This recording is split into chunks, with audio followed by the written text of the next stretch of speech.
بسم الله الرحمن الرحيم كل وناكسن داوديال كسو دوادا برنامجka bandhiga HBN barnaamijkan gabi ahaanba waxaynu ku soo qaadanaynaa waxa la joogaa dhamaadkii NATO gaashabuurta reer galbeedka oo ku dhawaad 40 sano ee ugu dambeeyay ahayd awoodda military ee ugu weyn caalamka isla markaasna hogaaminaysay ayaa hadda waxay u muuqataa inay liiqliiqanayso ama bil saddex ay marayso waxaana arrintan ugu wacan kadib markii madaxweynaha Mareykanka Donald Trump uu ku goodiyay in Mareykanka uu ka bixi doono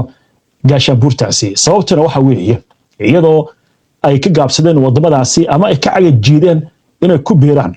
dagaalka Mareykanka uu kula jiro Iran kaas oo Mareykanka uu doonayo inuu ku soo jiido wadamadaasi Spain, Faransiiska, Jarmalka iyo Britain ayaa intuba waxay sheegeen inaysan dagaalkan ka qayb gali doonin waxaana ugu wacan iyadoo aan lagala tashan sida hadalka ay u yiraahdeen iyo dagaalka oo aan la ogeyn sida loogu guuleysan karo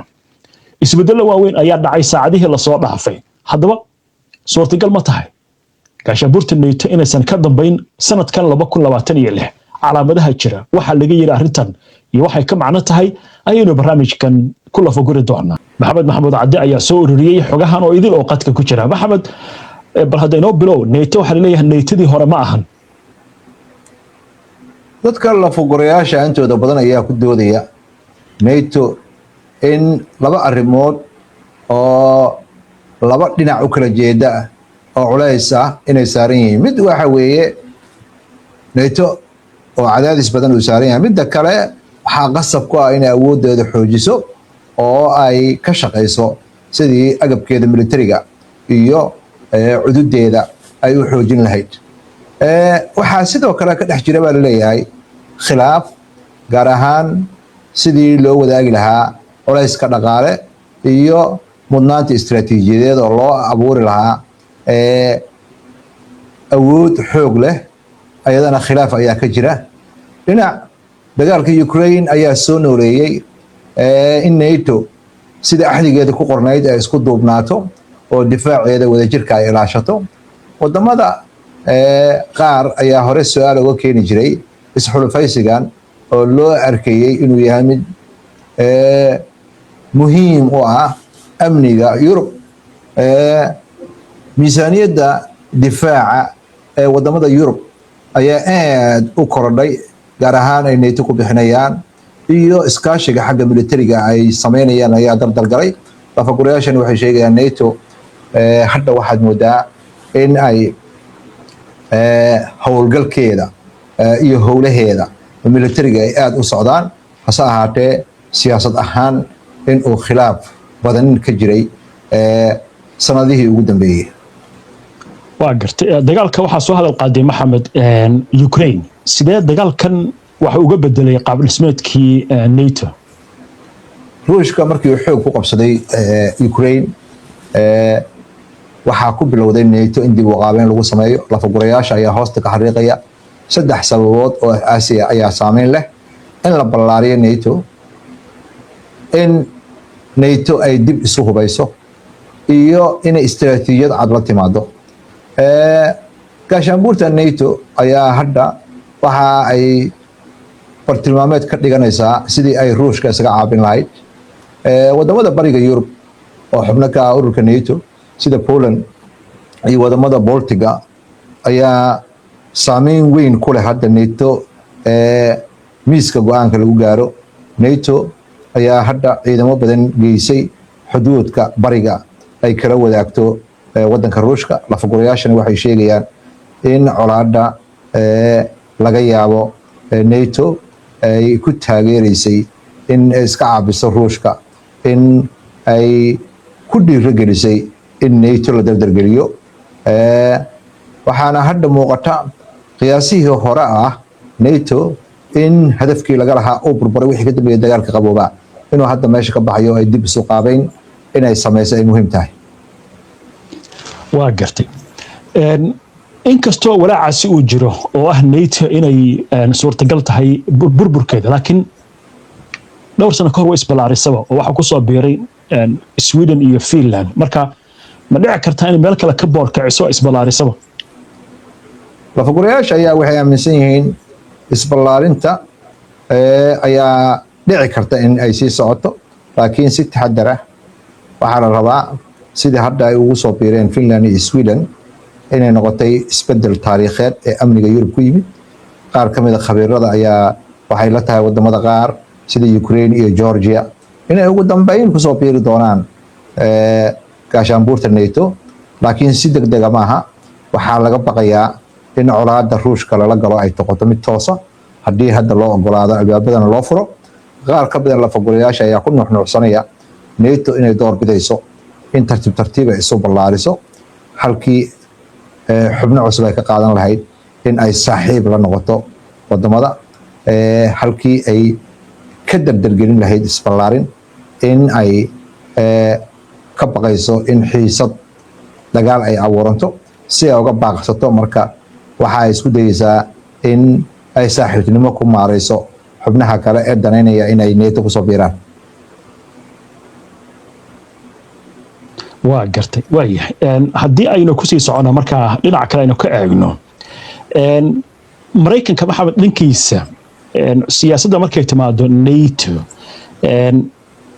saameynta mustaqbalka ay yeelan kartaa maxay noqon kartaa isbedel ama siyaasadda maraykanka wax isbedel lagu sameeyo? dadka arrimahani la fagura ayaa waxay isku raacsan yihiin mustaqbalka NATO inuu si weyn ugu xiran yahay dowladda Maraykanka, halka hogaamiyaasha ay su'aal ka keenayaan mustaqbalka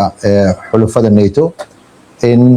ay hubaal la'aan ka jirto sida uu ku sii xoogaysan karo. tusaale ahaan Donald Trump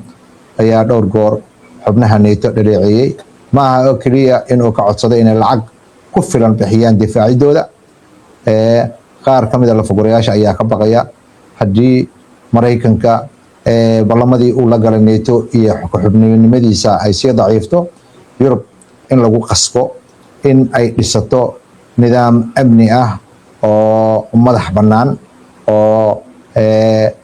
muujinaya inay ayaga isku tiirsadaan halkii Maraykanka ay awal ku tiirsanaayeen. si kastoo ay tahay qaar kale oo ka mid ah dadka lafagurayaasha ayaa waxay leeyihiin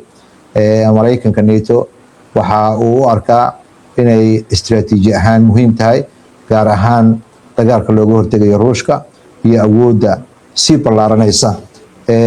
soo baxday ee Shiinaha. haddii la isku celceliyo NATO in ay samato baxdo, waxa ay ku xirnaan doontaa siyaasadda Maraykanka inay cagaha dhulka dhigto, sababtoo ah siyaasadda madaxweyne Trump uu hadda wado ayaa isbedel weyn samaystay iyo xasilooni darro. walwalkaasna waa jira. waa gartay. marka Yurub ma ka madax banaanaan kartaa mise u dhaqaaqi kartaa inay ka madax banaanaato NATO? qaar ka mid ah lafagurayaasha ayaa ku doodaya Yurub ayaa tartiib tartiib madax banaaneeda u dhisanaysa. ururka midowga Yurub ayaa ka wada xaajoonaya sidii ay awoodooda difaaca u dhisan lahaayeen oo ay u samaysan lahaayeen agab military oo ayaga leeyihiin, ciidamadooda ay abuuri lahaayeen commandoska degdega ah ama ciidamo degdeg ah. si kastoo ay tahay qaar ka mid ah khabiirada arrimahan la fagura ayaa waxay sheegayaan Yurub ma bedeli karto NATO mar dhow, maxaa yeelay agabkii militariga Maraykanka ayaa weli loo baahan yahay, xogtiisii ciidamada sirta, awoodiisa xagga daabulidda agabyada waaweyn oo sida diyaaradihiisa waaweyn iyo agabka faraha badan ee difaaca nuclearka ah. waxaasoo dhan ayaa weli muhiima. lafagurayaashana waxay kusoo gabagabeynayaan Yurub ayaa laga yaabaa in ay ayada isku tashato marka ay tahay NATO gudaheeda, laakiin in NATO laga wada baxo waxa ay ka doorbidayaan inay isku tashadaan oo ay dhaqaalaha iyo agabka ay soo saarayaan ay kordhiyaan oo ay muujiyaan inay Maraykanka la'aantiisa cudud noqon karaan. waa gartay. NATO laftigeeda suurtagal ma taha marka inay meel kale u jihaysato ama dhinac kale ay aado? dabcan haa ayay lafagurayaashu leeyihiin. NATO ayaa hadda waxa ay sameynaysaa in arrimaha caalamka ay il dhow ku fiirinayso isxulafaysi cusub oo xagga amnigaana caqabadaha jira aawadood ee ka jira dhinaca Hindiya iyo Pacifiga, iyo inay saaxiibo cusub samayso sida Japan iyo Australia oo kale ay ka fikiraysaa, iyo awoodda soo kordhaysa ama sii kordhaysa ee waddanka Shiinaha ayaa saameyn ku yeelatay qaabkii istiraatiijiyadeed ee NATO u fikiraysay. qaar ka mid a khabiirada ayaa sheegaya NATO ayaa laga rabaa inay isbedel degdega samayso isxulafaysigeeda siyaasadda iyo militarigana in ay wax ka qabato khatarta xagga kombiyuutarada iyo teknolojiyada ka imaanaysa iyo xagga amniga badda iyo teknolojiyada tartanka loogu jiro si kastoo ay tahay qaar kale oo khabiirada ah ayaa ka digaya arrintan in ay kordhin karto in Yurub hawl aynan qaban karin inay dhabarka u ridato oo culays badan ku yimaado hadafkii